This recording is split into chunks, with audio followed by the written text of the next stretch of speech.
வக்பு வாரியம் பத்தி கேள்விப்பட்டிருப்பீங்கன்னு நினைக்கிறேன். கடந்த பல மாசங்களா இதுக்கான சர்ச்சைன்றது இருந்துகிட்டு தான் இருக்கு. முதல்ல வக்பு வாரியம்னா என்ன? இஸ்லாமிய வழக்கப்படி மத மற்றும் தொண்டு நோக்கத்துக்காக அவங்களோட சொத்துக்களை அர்ப்பணிப்பாங்க. அப்படி அர்ப்பணிக்கிற சொத்துக்களை நிர்வாகிச்சு ஒழுங்குபடுத்தி அது மூலியமா வருமானத்தை ஈட்டி பொதுமக்களோட நலனுக்காக பயன்படுத்துவாங்க. ஸோ இதை தான் வக்பு வாரியமானது செஞ்சுட்டு வருது. பட் இதுல இருக்கக்கூடிய சர்ச்சைன்னு பாத்தீங்கன்னா வக்பு வாரியத்தோட அதிகாரம், அதாவது வக்பு வாரியம் தங்களோட சொந்த விசாரணையின் அடிப்படையில எந்த ஒரு சொத்தையும் வக்பு நிலமா அறிவிக்கும் அதிகாரத்தை பலரும் கேள்வி கேட்கிறாங்க. அப்புறம் வக்பு சொத்துக்களோட ஆவணங்கள் சரியா இல்லாததுனால சொத்துக்கள் மீதான உரிமை யாருக்கு என்பதுல குழப்பம் ஏற்படுது.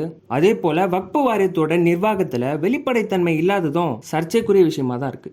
இதை ஒட்டி பல சர்ச்சைகள் எழுந்த நிலையில மத்திய அரசு 2025 வக்பு சட்ட திருத்தம் செஞ்சிருந்தாங்க. பட் அதுலயும் பல சர்ச்சைகள் எழுந்திருக்கு.